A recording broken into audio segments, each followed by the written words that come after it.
하나님 말씀 보겠습니다. 구약성경 사무엘상 31장 사무엘상 31장 1절 말씀부터 13절까지 기록된 말씀. 블레셋 사람들이 이스라엘을 치매 이스라엘 사람들이 블레셋 사람들 앞에서 도망하여 길보아 산에서 엎드려져 죽으니라. 블레셋 사람들이 사울과 그의 아들들을 추격하여 사울의 아들 요나단과 아비나답과 말기수아를 죽이니라.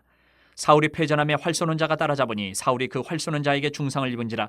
그가 무기를 든 자에게 이르되 내 칼을 빼어 그것으로 나를 찌르라. 할례받지 않은 자들이 와서 나를 찌르고 모욕할까 두려워하노라 하나 무기를 든 자가 심히 두려워하여 감히 행하지 아니하는지라.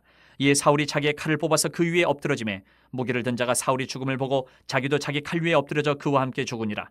사울과 그의 세 아들과 무기를 든 자와 그의 모든 사람이 다 그날에 함께 죽었더라.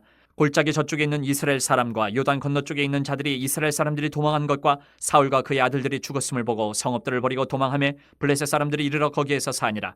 그 이튿날 블레셋 사람들이 죽은 자를 벗기러 왔다가 사울과 그의 세 아들이 길보아 산에서 죽은 것을 보고 사울의 머리를 베고 그의 갑옷을 벗기고 자기들의 신당과 백성에게 알리기 위하여 그것을 블레셋 사람들의 땅 사방에 보내고 그의 갑옷은 아스타롯의 집에 두고 그의 시체는 벳산 성벽에 못 박음에 길란 야베스 주민들이 블레셋 사람들이 사울에게 행한 일을 듣고 모든 장사들이 일어나 밤새도록 달려가서 사울의 시체와 그의 아들들의 시체를 벳산 성벽에서 내려가지고 야베스에 돌아가서 거기서 불사르고 그의 뼈를 가져다가 야베스 에셀 나무 아래에 장사하고 7일 동안 금식하였더라. 할렐루야. 사무엘상 강의 74번째 시간입니다. 하나님 없는 삶의 끝, 이런 제목의 말씀을 드립니다. 드디어 사무엘상의 마지막 장에 도착을 했습니다. 물론 사무엘서는 상하권으로 구성이 되어져 있습니다. 그래서 우리는 앞으로 학원도 계속해서 공부를 해나가야 합니다만 일단 오늘 상편의 마지막 장을 공부함으로써 사무엘상을 모두 마치게 됩니다. 우리가 사무엘상을 공부한 것이 2024년 11월 15일 날 첫 시간을 공부했습니다. 장장 17개월, 1년하고도 5개월을 더 공부를 한 거지요. 이제 여러분들은 성경 공부에 좀 탄력이 붙은 것 같습니다. 창세기부터 시작해서 사무엘서에 이르기까지 총 9권의 성경을 연속적으로 공부를 했습니다. 거기에 욥기서를 우리가 별도로 공부를 했으니까요. 총 10권을 공부를 다 마친 것이고요.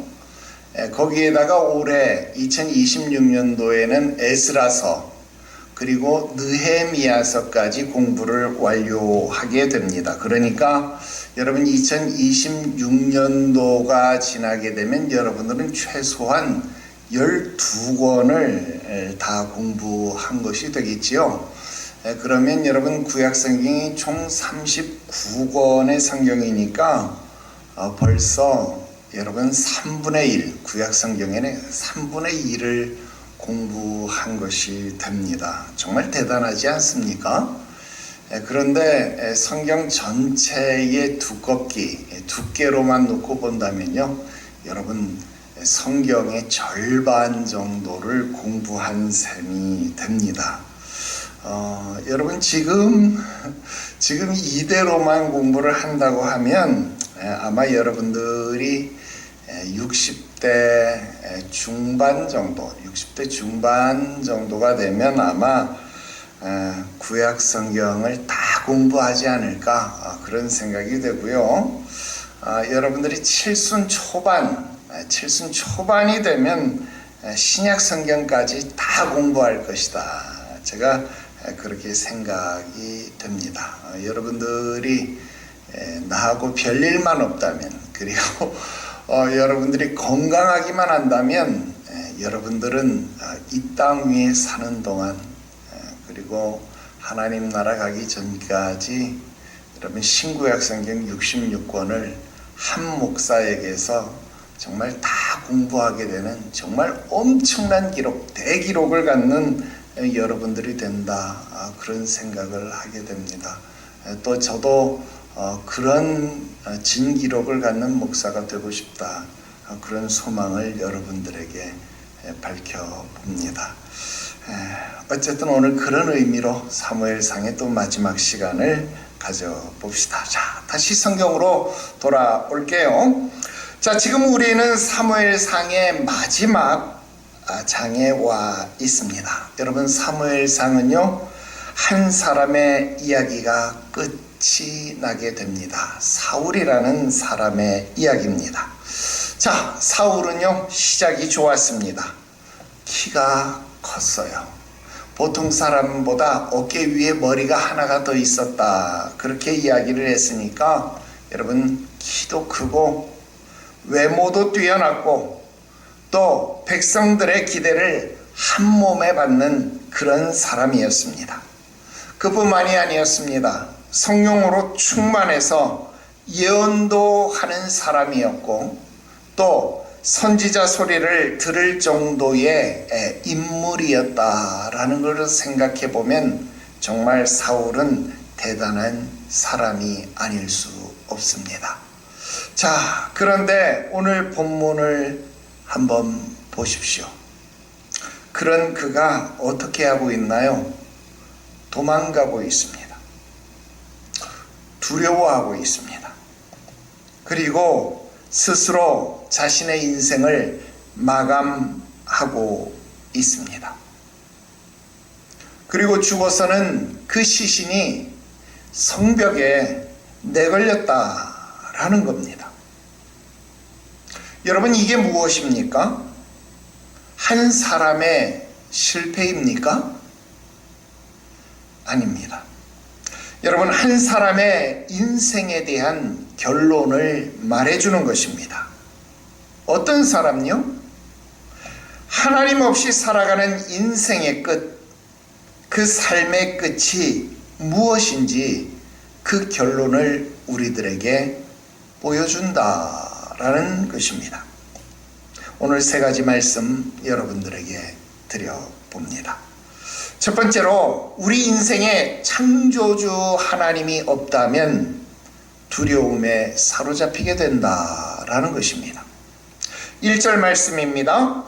블레셋 사람들이 이스라엘을 치매 이스라엘 사람들이 블레셋 사람들 앞에서 도망하여 길보아 산에서 엎드러져 죽으니라 그랬습니다. 여러분, 이스라엘이 도망하고 있습니다. 만군의 여호와 하나님의 군대가 한낱 이방인들에게 쫓기고 있다는 것입니다. 여러분, 특히 이 1절에 이스라엘을 쳤다, 블레셋 사람들이 이스라엘을 쳤다라는 이 단어가 더더욱 우리의 가슴을 아프게 하고 있습니다. 여러분, 여기서 이 치매, 이 치다라고 하는 이 단어가요, 원어로 보면 닐하밈 이런 단어입니다. 닐하밈. 여러분, 이 말은요, 싸우다라는 뜻을 가지고 있습니다. 근데 싸우다라는 뜻과 더불어서요, 먹다 이런 뜻도 가지고 있습니다. 이 무슨 말이냐? 여러분, 블레셋이 이스라엘과 싸우는 상황을 그대로 보여주는 단어입니다. 그냥 먹어치웠다라는 뜻입니다. 날로 먹었다, 그 말입니다. 여러분, 이 단어가요, 예전에도 쓰인 적이 있습니다. 언제냐면 여호수아와 갈렙이 정탐꾼으로 갔다가 돌아와서 보고할 때였습니다. 민수기 14장에 보면 여호수아와 갈렙이 부정적인 보고를 하는 10명의 정탐꾼에 이어서 보고를 시작합니다. 아니다, 저들은 우리의 밥이다, 저들은 우리의 먹잇감이다 라고 이야기할 때 그 먹잇감이다, 우리의 밥이다 할 때의 단어가 닐하밈, 그 단어입니다. 즉, 저들은 우리의 밥이다, 먹이다, 식은 죽 먹기와 같다. 그냥 가서 치면 된다, 가서 싸우면 된다. 여러분, 지금 그 말이다 이 말입니다. 식은 죽 먹기처럼 쉬운 싸움이니까 가서 그냥 치자. 그런데 지금 그 단어를 누가 쓰는 겁니까? 블레셋 사람들이 이스라엘 백성들을 향하여 쓰고 있습니다. 블레셋이 이스라엘을 식은 죽 먹기처럼 날로 먹고 있다. 그냥 먹어치우고 있다. 그 말입니다. 여러분, 너무나도 가슴 아픈 일 아닙니까? 그렇다면 지금 싸움에서 백전노장이었던 사울이 두려움을 느끼는 이유가 무엇일까요? 그 당시 부정적인 보고를 했던 이스라엘 백성들이 두려움을 느낀 이유는 우리가 보기에도 우리는 메뚜기처럼 보인다. 그들은 거인이었고 우리는 메뚜기처럼 보인다. 여러분, 그 말 아닙니까? 지금 그 두려움을 이스라엘 군사들이, 싸움의 백전노장이었던 사울이 그 두려움을 느끼고 있다라는 겁니다. 4절에 보니까 사울이 그 두려움을 직접 고백하고 있습니다. 여러분, 사울에게 있어서 이 두려움을 느끼고 있다는 이 단어가 또 우리의 가슴을 아프게 하고 있습니다. 여러분, 사울은요, 이 두려움이라는 단어와 떼어놓지 못하는 그런 관계에 있습니다. 죄송해요. 여러분, 사울의 이야기가 시작될 때가 언제냐? 사무엘상 9장이거든요. 사무엘상 9장 5절에 보면 그들이 숲 땅에 이를 때에 사울이 함께 가던 사원에게 이르되 돌아가자. 내 아버지께서 암나기 생각은 고사하고 우리를 위하여 걱정하실까 두려워하노라 하니. 여러분, 사울의 이야기가 처음 나올 때 사용된 단어가 두려워하다라는 단어입니다. 물론 여기서 두려워하다 하는 단어는 염려한다 그런 말이죠. 사울은 항상 남의 생각, 남의 눈치, 남의 관심이 중요했다 그 말입니다. 항상 그것을 염려하고 그것을 두려워했다라는 것입니다. 그래서 항상 남을 의식하고 백성과 장로들을 두려워했습니다. 환경의 변화를 두려워했습니다. 예를 들어서 사람들이 자기에 대한 칭송이 변화하는 것을 두려워했습니다. 사울이 죽인 자는 천천히요, 다윗이 죽인 자는 만만히로다. 자기의 칭송이 변화되는 것을 못 견뎌했습니다. 두려워했습니다. 그리고 지금 이 마지막 순간에도 자기 자신이 모욕을 당하는 것이 두려운 것입니다. 그것이 염려되는 것입니다. 그럴 바에는 차라리 내 스스로 죽는 것이 낫지 아니하겠느냐? 여러분, 사울은 그 이야기의 시작이 이런 염려와 근심과 두려움이었습니다. 그런데 그 이야기의 끝도 이런 염려와 근심과 두려움이더라라는 것입니다. 여러분, 나는 상담학을 전공하지는 않았지만 여러분, 심리적으로 이런 두려움의 기저에 무엇이 있습니까? 채워지지 아니하는 공허함, 리비도의 결여가 있다라는 것입니다. 여러분, 지금 무엇이 문제입니까? 전쟁입니까? 블레셋입니까? 아닙니다. 진짜 문제는 지금 사울의 내면에, 사울의 삶의 중심에 하나님이 없다는 것입니다. 바로 그게 문제입니다. 아무리 사람들에게 인정을 받아도 나를 지으신 창조주 하나님이 인정해 주지 않는 삶이라면 그저 공허할 뿐이다라는 것입니다. 조실부모했습니다. 그래서 한 아이가 고아원에 입소해서 생활을 하게 되었습니다. 여러 번 입양되고 파양되기를 반복하게 되었습니다. 그래서 마음속에 늘 불안함이 있었습니다. 내가 이번에도 또 파양되는 것이 아닐까? 그 불안함이 항상 이 아이로 하여금 입양된 부모의 눈치를 보게 만들었습니다. 항상 사람들의 마음속에 인정을 받도록 갈구하는 그런 마음을 가지게 했다라는 겁니다. 그러나 아무리 채우고 또 채워도 만족해지지 않더라 하는 것입니다. 결국 사람은 자기를 낳아준 부모의 인정을 받지 못한다라고 한다면 이 공허함, 여러분, 이 채워지지 않는 갈급함은 어디 가서 보상이 되어지지 않는다라는 겁니다. 우리를 지으신 분은 하나님이십니다. 나를 이 땅에 있게 하신 분은 하나님이십니다. 그 하나님이 내 속에 계시고 나를 인정해 주시고 나를 주장해 주지 않는다라고 한다면 내 마음에 이런 두려움이 발생할 수밖에 없다는 겁니다. 그래서 사람은 항상 상황을 두려워하고 사람을 두려워하고 결과를 두려워하게 된다라는 겁니다. 그러나 그 내면에 그 중심에 하나님이 창조주 하나님이 계신 다윗은 어떻습니까? 여호와는 나의 목자시니 내가 부족함이 없다. 그런 고백합니다. 27편 1절에는 뭐라고 말합니까? 여호와는 나의 빛이요 나의 구원이시니 내가 누구를 두려워하겠느냐? 여호와는 내 생명의 능력이시니 내가 누구를 무서워하겠느냐? 그렇습니다. 하나님이 내면에 계신 자와 내면에 없는 자의 차이가 바로 여기에서 나타난다라는 것입니다. 사울은 그 내면에 하나님이 없었습니다. 하나님과의 관계가 단절되었습니다. 하나님께 물을 수 없었습니다. 신접한 여인을 찾을 수밖에 없었습니다.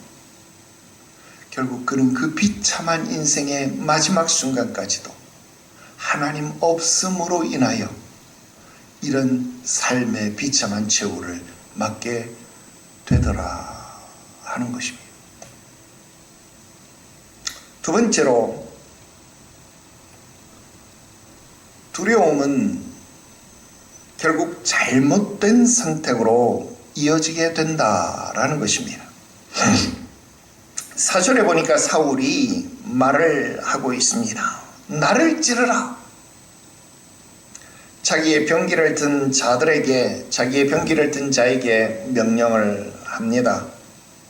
그러나 병기를 든 자가 그 명령을 수행할 리가 만무하지요. 왜? 왕을 죽인 자가 되면 자기도 죽는 것 아닙니까? 당연히 거절할 수밖에 없습니다. 그래서 어떡합니까? 자기 스스로 칼을 세우고 그 칼 위에 엎드려져서 스스로 자살을 하고 맙니다.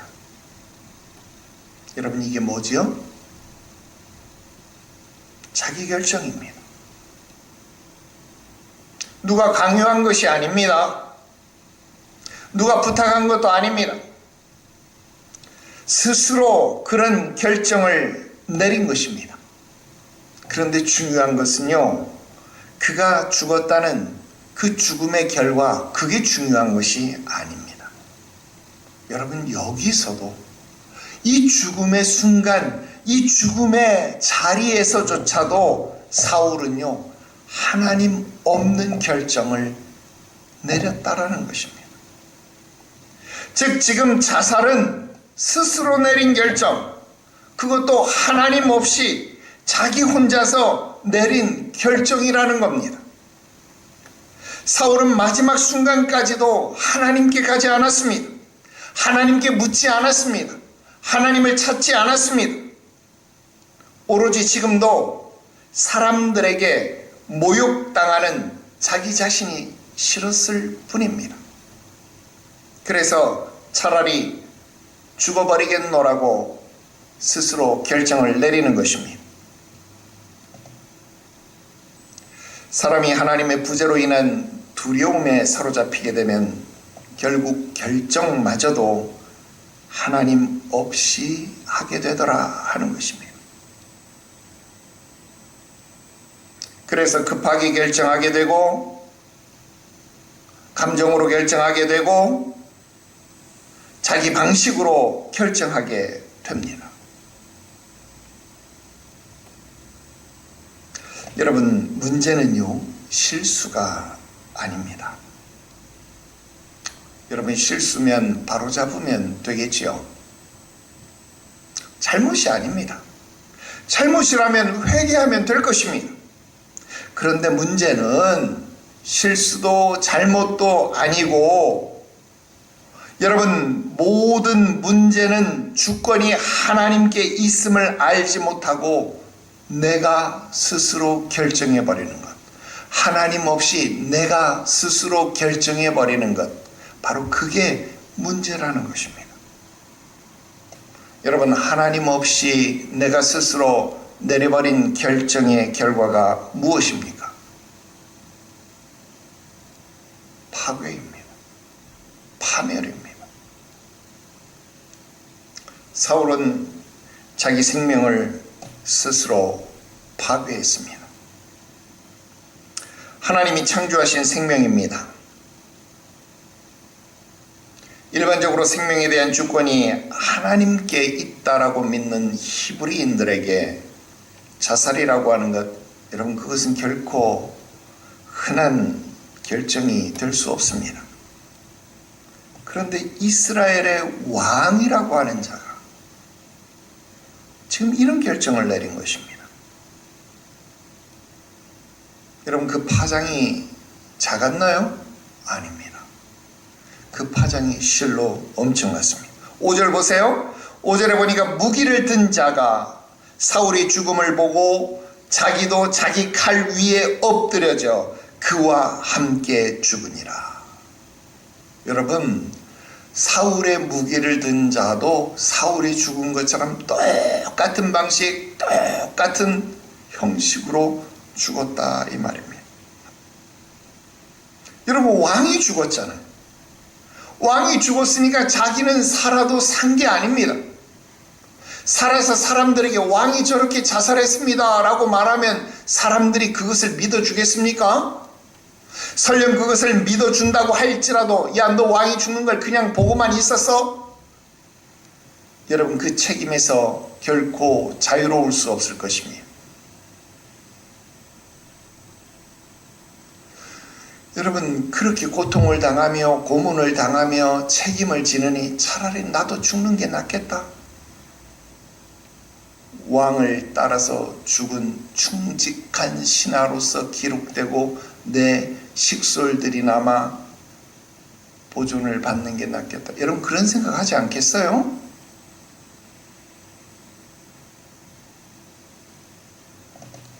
그래서 왕이 죽은 방식 그대로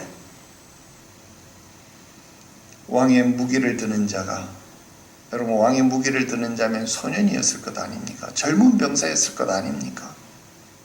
그가 동일한 방식으로 아까운 젊은 목숨이 파괴되었습니다.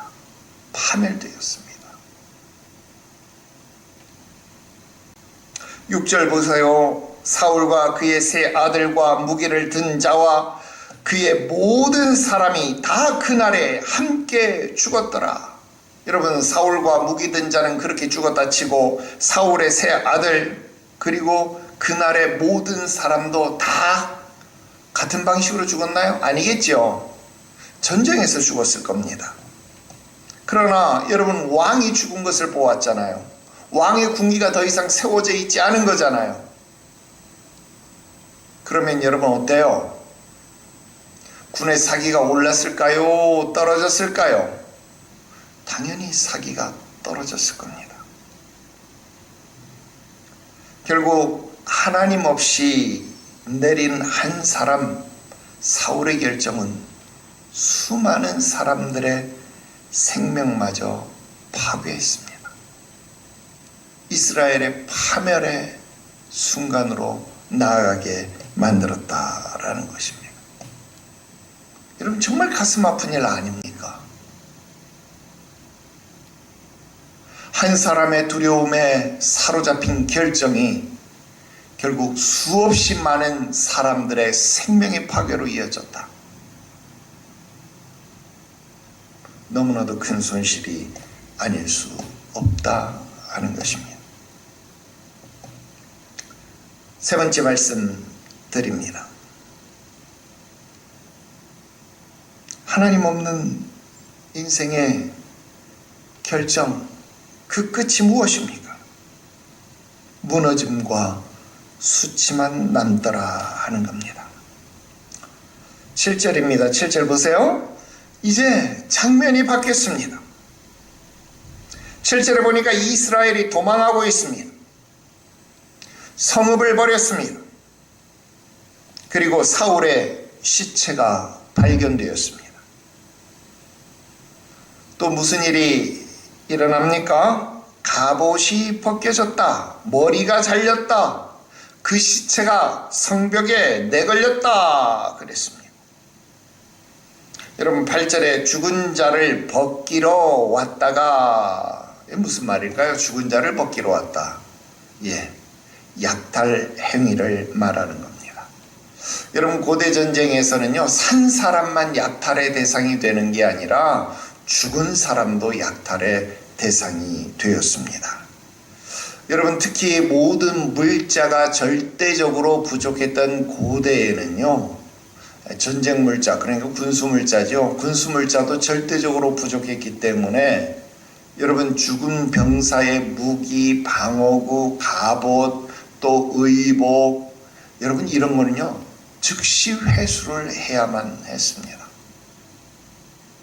그래서 여러분 동양에서도 보면 이렇게 화살로 막 쏘면 나중에 가서 전쟁터 가서 화살 다 주워 오잖아요. 여러분 죽은 자를 벗기러 왔다가 특히 이 의복은 절대적으로 중요한 약탈 품목 중에 하나였습니다. 이 밖에도 병사들이 가슴에 품고 있던 무기나 전투 식량 또 가족의 주었던 수호신 드라빔, 이 드라빔들은 여러분 뭘로 만들었을까요? 금이나 은이나 이런 것, 그런 걸로 만들었기 때문에 굉장히 값어치가 있잖아요. 그러니까 그런 거 하나도 남기지 않죠. 그러니까 시체를 발기발기 다 벗겨내는 거예요. 신발 속에 들어있는 드라빔, 갑옷 속에 들어있는 드라빔 다 벗겨내는 겁니다. 여러분 죽은 자를 벗기러 왔다가 여기서 무엇을 발견하는 거예요? 사울의 죽음을 발견한 겁니다. 여러분 어때요? 당연히 전공을 올리기 위해서, 자랑하기 위해서 사울의 수국, 머리를 베어가는 것 당연한 거겠죠. 또 이스라엘의 사기를 꺾고 자기들의 신과 백성들에게 고하기 위해서, 자랑하기 위해서 사울의 시신을 성벽에 내걸었다 그랬습니다. 여러분 이건 단순한 죽음이 아닙니다. 완전한 수치입니다.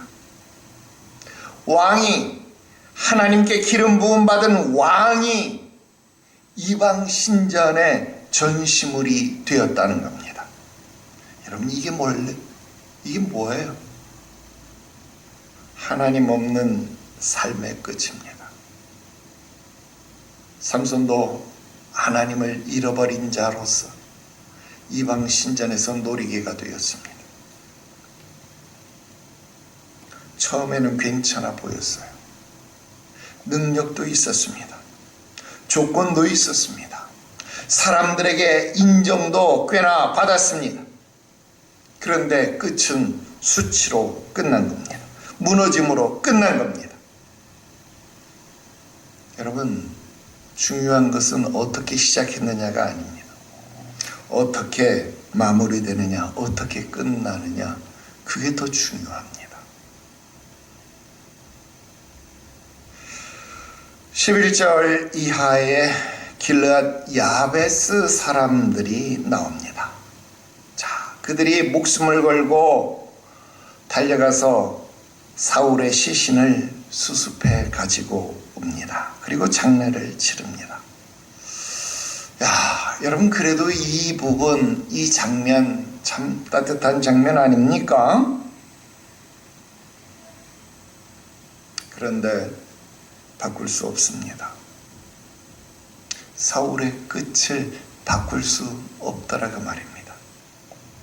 하나님 없는 인생의 결과를 사람의 수고와 노력으로 바꿀 수 없더라고 말입니다.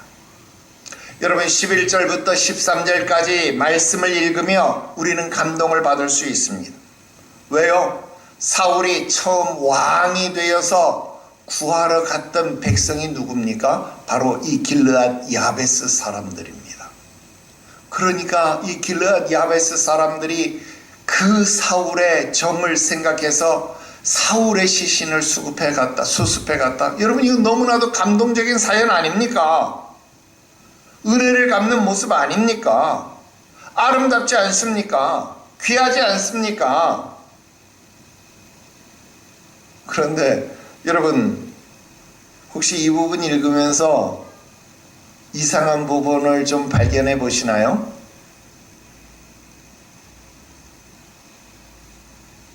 화장? 네. 화장에 대한 부분 제가 조금 이따가 설명하고요. 또 그거 말고 또 어떤 부분이 이상합니까? 네. 여러분 이 따뜻하고 감동스러운 장면에서 보니까요, 여러분 7일 동안 금식했다 이렇게 표현하고 있어요.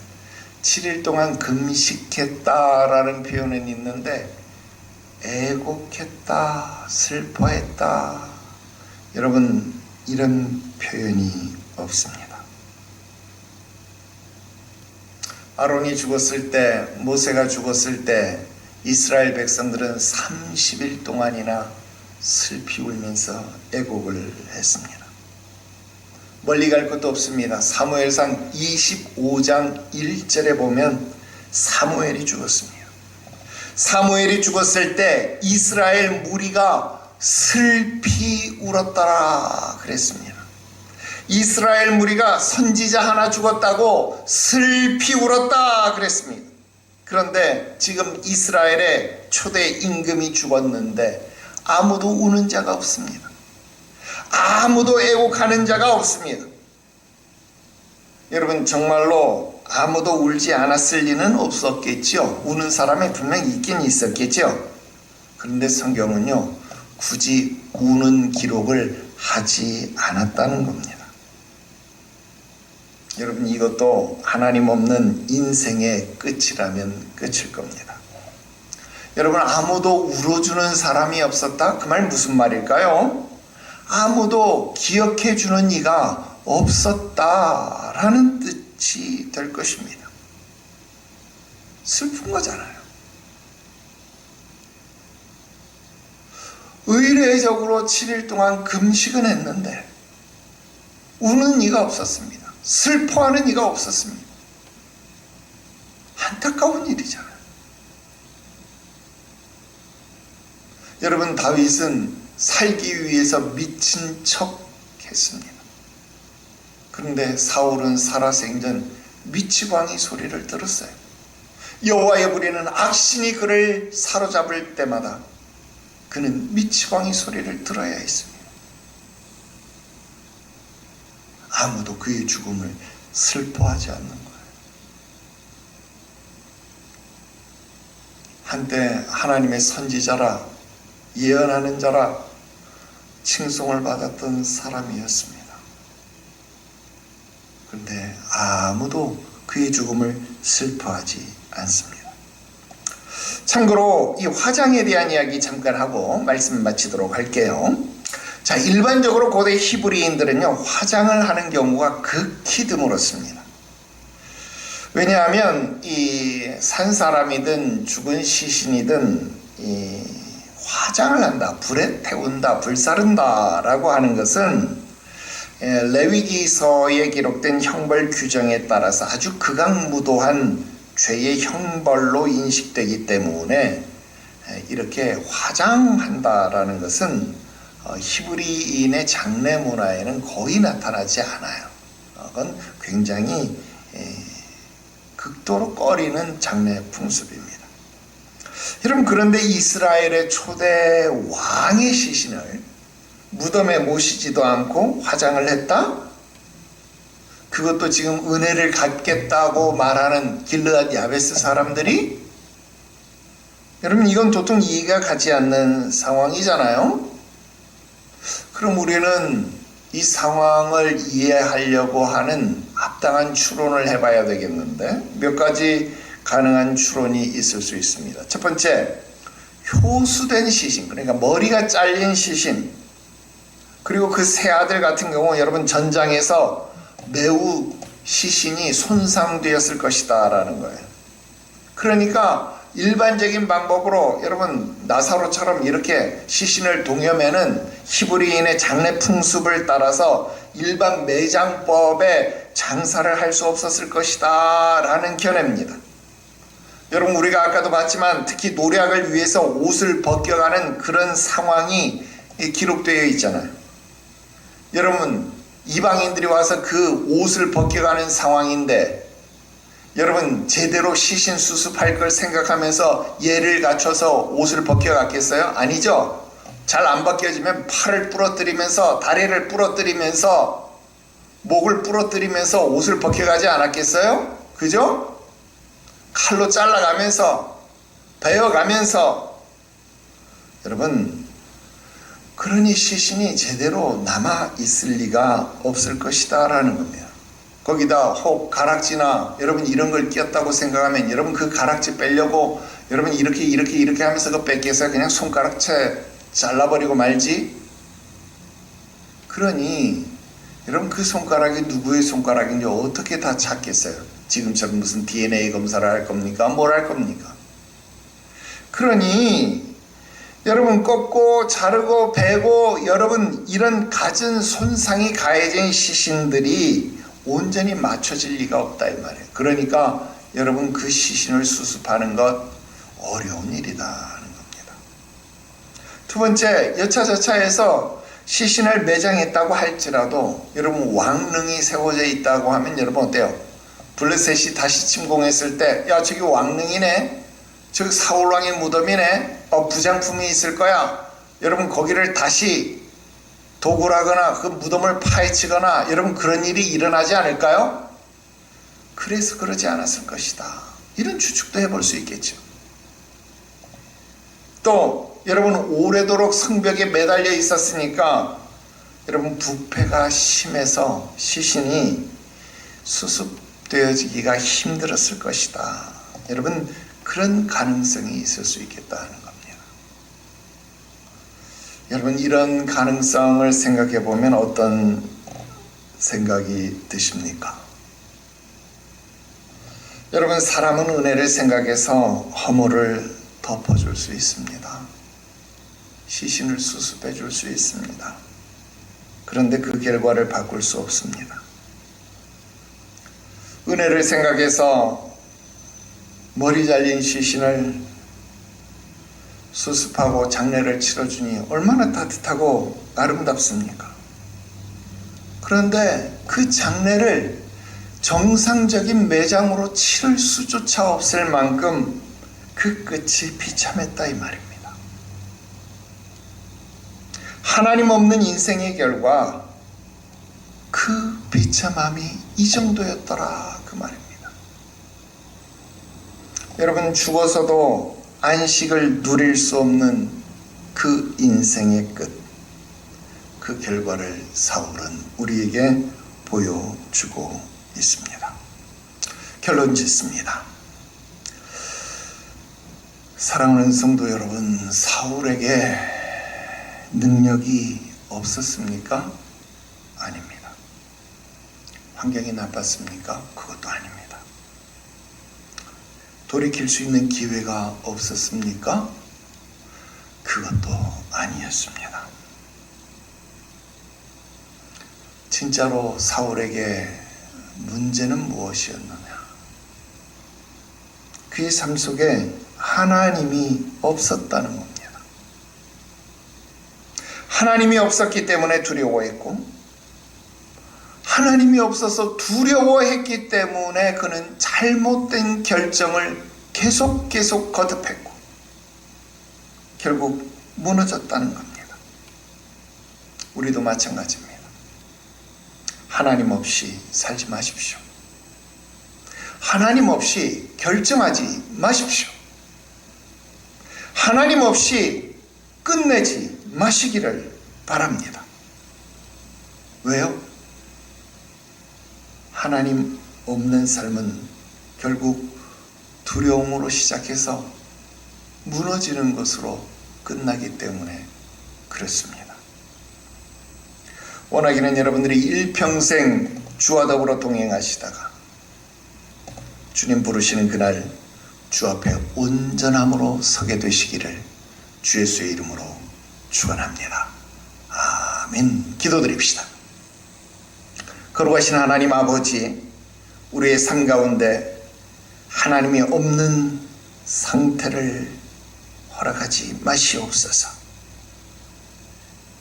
두려움에 붙잡히지 않도록 우리 가운데 주의 성령을 충만하게 하시옵시고,